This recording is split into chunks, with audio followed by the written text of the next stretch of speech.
In this video, we will discuss about sexual reproduction in Anthoceros.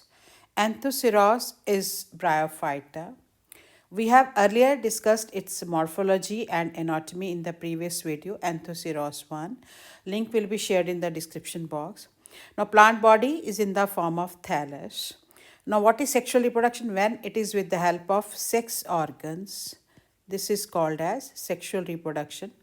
Now, male sex organ is called as Antheridium and female sex organ is called as Archegonium. So, this reproduces by the Antheridium and Archegonia. Now, thallus may have both the sex organ on the same thallus. Now, when both the sex organ they are present on the same thallus, so this will be called as monoecious condition. Male as well as female, they are present here. Like this is the Archegonia, this is Antheridia. They are present on the same thallus. This is also called as homothallic, mean on the same thallus. Now, this may be born on separate thalli. Like this is the, we can say, this is the male thallus and this is the female thallus. They are different, right? And they are present on separate thalli. So, this condition is called as dioecious and this is also called as heterothallic because they are present on different thalli. When present on the same thallus, homo. When present on different thalli, this is called as hetero. And when present on the same thallus, condition is called as monoecious. When they are present on different thalli, this condition is called as dioecious.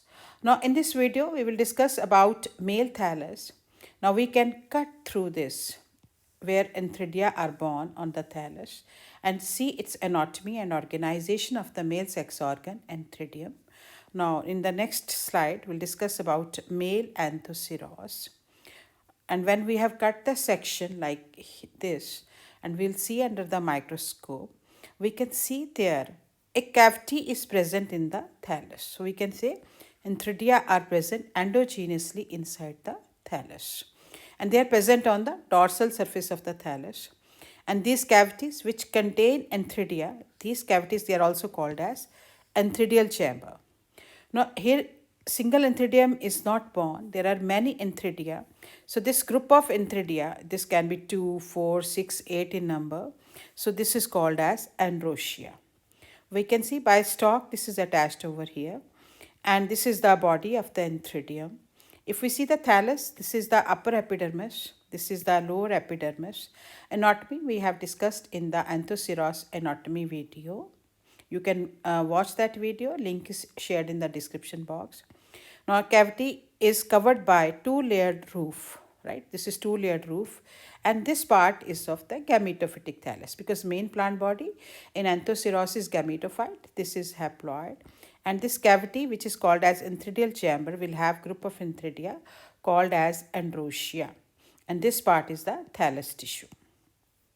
And these are the rhizoid by which it is attached to the soil, and these rhizoid will fix the plant to the soil, will absorb water and minerals, and they will provide for the developing cells to the thallus. Now, so this is about like this is transverse section of thallus passing through Androsia. I mean, this is the anatomy which we have studied. Now, we'll study about the structure of the mature Antheridium as well as young Antheridium. We can see here. This is the Antheridium. This is the stalk of the Antheridium, which is 2 to 4 cells in thickness. And this stalk helps in attachment of the Antheridia to the base of the gametophytic thallus like this. And this is the single layered jacket which is covering the androgonial cells, right? So, if we see externally, this appears like this. If we cut its section, this will appear. This is single layered jacket. This is also single layered jacket. At a young stage, Antheridium is green in color, but at maturity, this turn orange or red in color. So, this is bounded by single layered jacket. It is made up of multicellular stalk, which is made up of 4 rows of cells, and body is club shaped. Body is bounded by a single layered jacket and it encloses large number of androgonial cell, and androgonial cell they can give rise to, they can metamorphose to form the antherozoid. So these cells which are present inside, they are called as androgonial cells. Now if we make this single androgonial cell, this is like this. Every cell will have nucleus like this, right? So we can complete this like this. And each androgonial cell will give rise to antherozoid, right? So antherozoid, this is made up of elongated nucleus, and this is the remnant of cytoplasm. This is the remnant of cytoplasm, and these are two flagella, a pair of flagella. I can label it for you. These are two flagella, nucleus,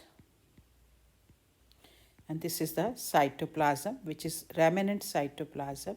So this is, we can say, mobile. This can move from one place to another place. And when these androgonial cells, they have metamorphosed to form antherozoid inside the body of the Antheridium.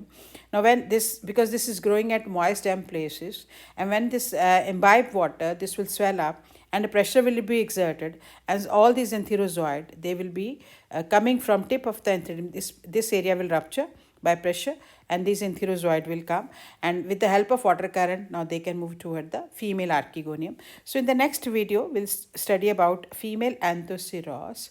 Thank you for watching my video. If you like my video, please like, share and subscribe.